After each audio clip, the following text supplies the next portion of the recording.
wabarakatuh.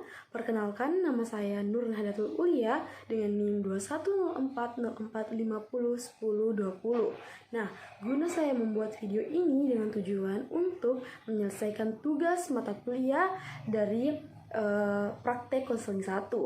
Nah, di sini saya akan melakukan video sebagai konselor, dan tentu saja saya memiliki konseli, dan di sini saya akan melakukan konseling individual tentang pendekatan Gestalt. Silakan disimak videonya.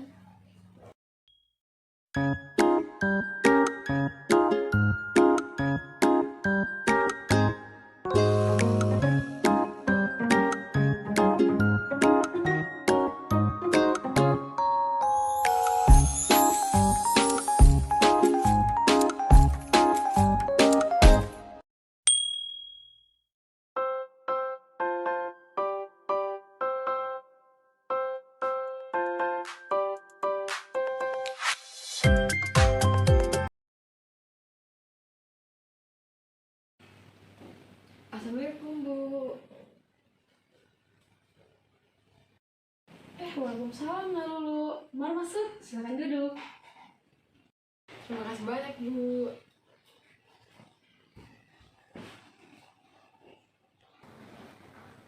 Oh iya, Nak, bagaimana kabar Nak Lulu? Baik, Bu. Alhamdulillah baik ya. Kalau boleh tahu, bagaimana kabar orang tua di rumah? Baik, Bu. Baik ya. Sebelum Nak Lulu ke ruang BK ini, di kelas tadi belajar apa? Bahasa Indonesia, Bu. Bahasa Indonesia ya. Ibu Sri ya, Nak? Iya, Bu. Menurut Nak Lulu, bagaimana proses pembelajaran di kelas? Lancar, Bu. Lancar ya, alhamdulillah. Nak Lulu nyaman kan berada di sini? Iya, Bu. Alhamdulillah kalau begitu. Jadi ibu ingin bertanya, kenapa sih Nak Lulu ini tampaknya tidak ceria, tidak seperti hari kemarin? Apakah ada sesuatu yang Nak Lulu ingin sampaikan kepada ibu, atau bagaimana? Apakah Nak Lulu ingin menceritakannya? Begini, Bu, saya ingin menceritakan masalah yang sedang saya alami. Baiklah, silakan untuk menceritakan masalah yang dialaminya ya, Nak. Nanti kita akan membahasnya sama-sama. Namun sebelum kita membahas masalah yang Lulu hadapi ini, Ibu meminta kesepakatan waktu dulu dalam proses konseling ini ya, agar proses konseling ini berjalan dengan efisien dan teratur.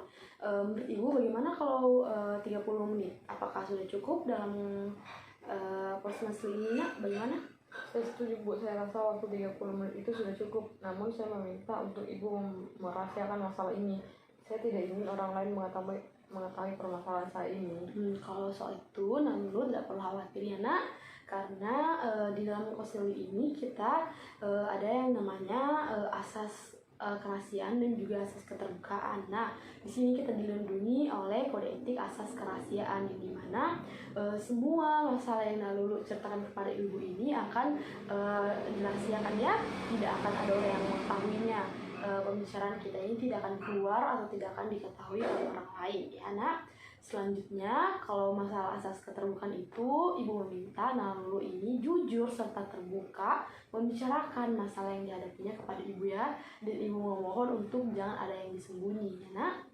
Oh gitu ya, Bu. Baiklah, saya tidak ragu lagi untuk menjelaskan masalah saya karena proses konseling ini dilindungi oleh asas kerahasiaan.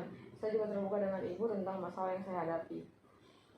Begitu ya, Nak. Baik. Nah, kita sudah menyepakati waktu selama 30 menit ya. Selanjutnya, Ibu memberikan kesempatan kepada Nak Lulu untuk mengungkapkan apa sih masalah yang dihadapi Nak Lulu ini. Jadi, Bu, saya sangat terbebani dengan tugas-tugas yang diberikan. Saya juga sering sekali dimarahi oleh wali kelas dan guru maupun lainnya. Sering dimarahi dan sangat terbebani. Kenapa, Nak? Karena tugas yang diberikan terlalu banyak, Bu. Belum lagi tugas pekerjaan rumah yang diberikan oleh guru-guru. Saya sering bolos ketika pelajaran sedang berlangsung, makanya tugas saya itu menumpuk dan tidak saya kerjakan. Baiklah. Kalau boleh tahu bagaimana cara belajar Nak Lulu ini semester kemarin? Bisakah Nak Lulu memberitahukannya kepada Ibu? Bisa, Bu. Sebelumnya memang saya akui saya senang sekali untuk menunda tugas sekolah saya, baik itu tugas yang diberikan di sekolah maupun tugas yang disuruh untuk dikerja di rumah. Selain itu, saya juga sering membuang waktu dan berkumpul bersama teman-teman saya. Gitu ya. Nah, jadi intensi belajar Nak Lulu ini menurun dari semester kemarin dan semester sekarang ini dikarenakan Nak Lulu ini sering menunda-nunda tugas yang diberikan oleh guru dan juga sering berkumpul bersama teman-teman. Begitu Nak? Iya Bu. Uh, Ibu ingin bertanya, apakah Nak Lulu ini pernah berpikir bahwa sikap Nak Lulu yang sering membolos ini memberikan dampak yang buruk sehingga tugas Nak Lulu ini menumpuk? Iya Bu, saya merasa karena sikap saya yang sudah suka menunda tugas dan juga saya sering berkumpul bersama teman-teman saya yang membuat hal itu mempengaruhi nilai-nilai saya Bu. Ibu sangat mengerti perasaan Nak Lulu ini ya, tenang ya Nak. Saya jadi terus dihadapkan dengan perasaan penyesalan terhadap apa yang saya lakukan. Perasaan bersalah itu terus-menerus menghantui saya Bu. Saya sudah terlalu banyak merepotkan dan menyusahkan orang tua saya Bu. Saya sangat menyesal dengan perilaku saya. Tenang ya Nak, tenang. Iya Bu. Nah, di sini jadi Nak Lulu ini masih duduk di bangku kelas 7 SMP, yang dimana itu berarti masih panjang perjalanan pendidikan yang Nak Lulu akan hadapi. Masih banyak yang harus Nak Lulu pelajari ya ke depannya. Nah, jadi orang tua Nak Lulu ini menyekolahkan Nak Lulu ini dengan tujuan agar Nak Lulu dapat sukses ke depannya dan membanggakan kedua orang tuanya. Dan juga perlu Nak Lulu ketahui bahwa setiap orang pasti memiliki kesulitan dalam hidupnya. Namun di balik kesulitan itu Nak Lulu juga harus percaya bahwa pasti ada jalan keluar atau solusi dari masalah yang dihadapinya. Gitu ya Nak? Iya Bu. Oke, baiklah. Dari pembicaraan kita ini, Ibu akan mau menyimpulkan terlebih dahulu agar pembicaraan kita ini lebih terarah lagi ya. Jadi yang pertama, Nak Lulu ini mengatakan Nak Lulu sangat mengalami kesulitan dengan rasa penyesalan yang dialaminya. Yang kedua, Nak Lulu ini sangat terbebani oleh tugas yang menumpuk dikarenakan sering bolos pada jam mata pelajaran. Gitu ya? Saya bingung harus bagaimana Bu. Oke, baik. Di sini Nak Lulu, Ibu minta Nak Lulu untuk mengutarakan hal-hal tentang perasaan dan masalah yang dihadapi Nak Lulu ini.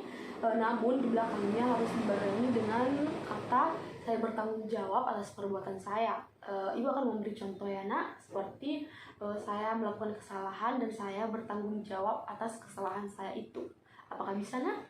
Bisa Bu, saya merasa kecewa dan saya bertanggung jawab atas kekecewaan saya tersebut. Saya merasa sering bolos dan tidak mengerjakan tugas dan saya bertanggung jawab atas perilaku yang sering saya bolos dan tidak mengerjakan tugas itu. Dan juga saya merasa intensitas belajar saya rendah dan saya bertanggung jawab atas hal tersebut. Baiklah, apakah hanya itu yang ingin Lulu sampaikan? Ya Bu, hanya itu. Oke, baik. Jadi setelah pengungkapan perasaan dan juga dibarengi dengan rasa tanggung jawab, bagaimana? Apakah pola pikir dan perasaan Lulu ini sudah ada perubahan? Tidak apa-apa, nah dibiarkan saja. Lalu bagaimana perasaan Lulu sekarang ini? Iya Bu, saya merasa sadar akan tanggung jawab saya sendiri Bu, kalau memang kesalahan tersebut berasal dari saya. Jadi Nak Lulu ini sudah mulai menyadari ya atas perasaan-perasaan yang diingkarinya selama ini. Ya Bu, saya sudah sadar akan perasaan-perasaan yang sudah saya ingkari selama ini Bu. Jadi saya merasa bertanggung jawab atas segala hal yang saya buat. Jadi Nak Lulu sudah menyadarinya ya. Kalau boleh tahu bagaimana perasaan Nak Lulu sekarang ini? Perasaan mengenai keadaan buruk ini adalah akibat kebiasaan saya Bu. Saya sadar sudah membuang-buang waktu untuk saya berkumpul dan bermain. Dan saya menyadari bahwa perilaku membolos saya itu merupakan perilaku yang membawa dampak buruk bagi nilai dan diri saya Bu. Baiklah, kalau Nak Lulu sudah sadar setelah pengungkapan perasaan dan juga dibarengi dengan rasa tanggung jawab di belakangnya, Nak Lulu sudah sadar ya atas kesalahan-kesalahan yang dilakukan. Betul begitu Nak? Ya Bu, benar. Baiklah, kalau begitu menurut Nak Lulu ini bagaimana sih solusi yang tepat atau rencana kamu ke depannya agar nilai-nilai kamu ini mengalami peningkatan dan juga tugas-tugas Nak Lulu ini tidak menumpuk lagi? Ya Bu, ke depannya saya akan mengintrospeksi terlebih dahulu atas permasalahan saya ini. Dan saya sudah sadar bahwa penurunan nilai-nilai saya dan tugas-tugas saya yang menumpuk disebabkan karena saya suka menunda pekerjaan dan senang membuang waktu berkumpul dan bermain bersama teman. Dan juga pastinya saya harus menghilangkan perilaku buruk membolos saya dan harus menghilangkan kebiasaan yang suka menunda pekerjaan. Baiklah, nah itu merupakan solusi yang sangat bagus jika kamu terapkan pada diri kamu sekarang ini ya. Kamu harus lebih fokus dalam mengerjakan tugas. Kamu harus mengerjakan semua tugas-tugas kamu yang menumpuk. Kamu tidak membolos lagi pada saat jam mata pelajaran sedang berlangsung. Dan yang paling penting kamu tidak usah ya nak berlarut-larut dalam penyesalanmu, karena kamu harus fokus menjadi pribadi yang lebih baik lagi. Dan yang kemarin itu kamu jadikan pembelajaran saja ya nak, untuk dapat menjadi pribadi yang positif dan lebih baik lagi ke depannya. Ya, buat saya kan sungguh-sungguh dan berusaha agar semua rencana saya berjalan sesuai rencana, Bu. Baiklah nak, kalau begitu ibu sangat senang sekali mendengarnya. Ibu berharap kamu ini bersungguh-sungguh ya dalam menjalankan solusi dan rencana kamu ke depannya. Jadi setelah proses konseling ini berakhir, ibu berharap kamu bisa datang kembali berkonsultasi dengan ibu tentang apakah solusi atau rencana kamu ini sudah berjalan ke depannya atau belum ya nak. Jadi begitu ya. Bagaimana, apakah masih ada masalah lain yang nak dulu ingin ceritakan kepada ibu? Tidak, Bu, mungkin itu saja. Baiklah, kita akan mengakhiri proses konseling ini. Kebetulan waktunya dulu sudah habis. Jadi ibu berharap kamu sangat bersungguh-sungguh untuk menjalankan dan keluar dari masalah kamu ini, anak. Kamu harus juga lebih membanggakan orang tua kamu, karena ibu tahu kamu memiliki potensi yang sangat besar ya nak dalam pembelajaran. Dan ibu ingatkan, jika kamu memiliki masalah lainnya, jangan sungkan dan ragu untuk datang ke ruang BK ini untuk menemui ibu lagi ya nak. Baik, Bu, saya sangat berterima kasih Ibu sudah membantu saya. Sekarang saya sudah lega dan kembali semangat lagi. Iya nak, sama-sama. Ibu sangat bersyukur mendengarnya. Saya pamit ke kelas dulu ya, Bu. Assalamualaikum. Iya nak, hati-hati ya. Waalaikumsalam.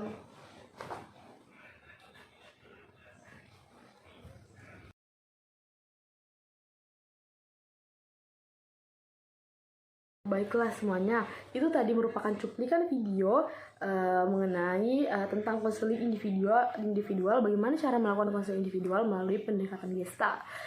Saya akhiri dengan mengucapkan wabillahi taufiq wal hidayah. Wassalamualaikum warahmatullahi wabarakatuh. Semoga dari video tugas saya tadi dapat menambah wawasan kita semua. Bye-bye semuanya.